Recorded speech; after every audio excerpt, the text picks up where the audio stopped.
I'm Paul Daddy, and today I'll try this recipe. It's so delicious that I cook it almost every day. It's a chicken recipe. And this video was posted over 2 years ago on YouTube over at Essen Recipes by somebody called Sophie. And at this time when I'm making this video, they have received over 25 million views.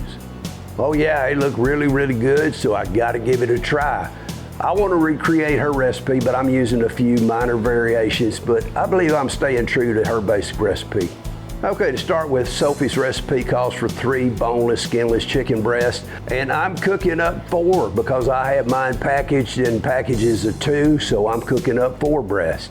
I'll be using slightly more ingredients than what the recipe calls for to accommodate that extra piece of chicken, but I'm giving you her recipe that calls for only 3 pieces. Now, after my chicken is defrosted, I'll have to dry it with paper towels, and then I'm gonna have to debone mine. Now, they also need to be skinless. I found it's probably a little bit better to take that skin off first. You just wanna pull it off and then give it a trim with a sharp bony knife wherever needed. And now to debone, I'm gonna start at the rib cage. You wanna mark your trimming pattern with the point of your knife and try to keep that knife in contact with the bone as you debone it.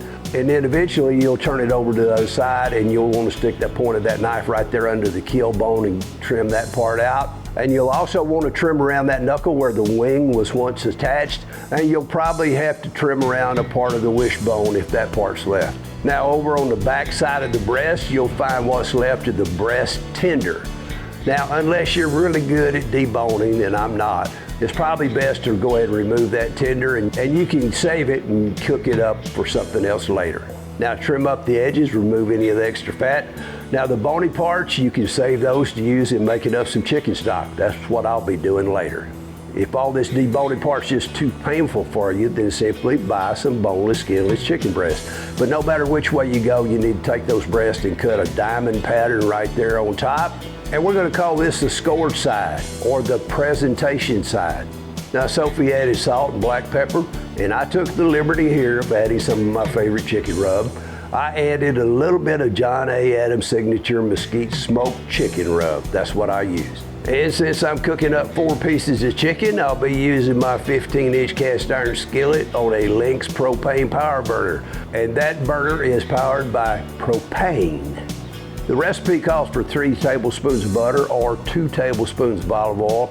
And what I actually did, I gave it a little spritz of olive oil in the bottom of my skillet, and then I went with the unsalted butter.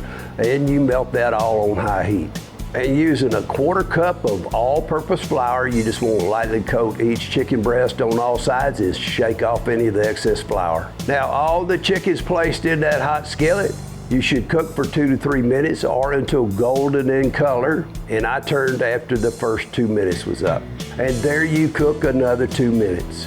Now turn that heat down to medium, and you want to add in 1/2 tablespoon of butter. Add 4 to 5 cloves of diced garlic. Now I'm using 5 tablespoons of minced garlic, and that's the kind that comes in the jar.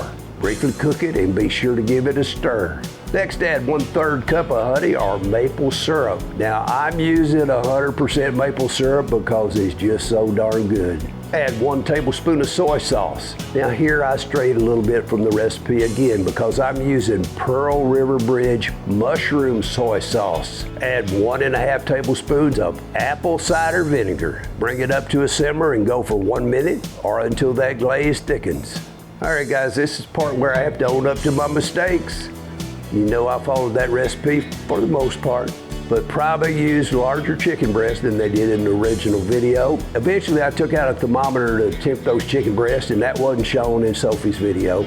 I just wasn't close enough to the minimum safe USDA temperature of 165 degrees for poultry. It's too late now, I had to keep cooking, even though that glaze was way past its prime. And that's all because I don't intend to eat undercooked chicken. So while cooking up the first side of the chicken, I should have gone for the full 3 minutes before turning it over. And the next thing I'll do differently next time is to cook that second side until that breast is probably in the 150, 155 degree temperature range. When you make up that glaze and you're cooking that chicken, if you can get it up to 160 degrees internal, then you can rely on at least 5 degrees carryover temperature to bring that tip up to that temperature safe range of 165 degrees Fahrenheit. After you remove that chicken breast, Then you want to pour the glaze over them, and you can give them a garnish with chives if you have that. That part I don't have. Okay, it's no secret I lost all my style points over cooking up that glaze. But the good news is the fact that it turned out great anyway. It's fabulous. Oh yeah, it's juicy and the taste is very, very savory. I think it's a true testament to just how good this recipe truly is. And I think I also proved just how foolproof it is because it survived what I did to it. Now, I'm truly looking forward to making this again so I can correct all my mistakes. In fact, I'll probably do a follow-up video so I can show you the results. I recommend that you check out Essen Recipes over on YouTube. And I also recommend that you use a good instant read thermometer whenever you're cooking up your protein. This recipe is definitely worth those 25 million views that it received. Now all you got to do is hit that like button on your way out, consider subscribing, and hope to see you next time at Paw Daddy's BlindHawg Barbecue.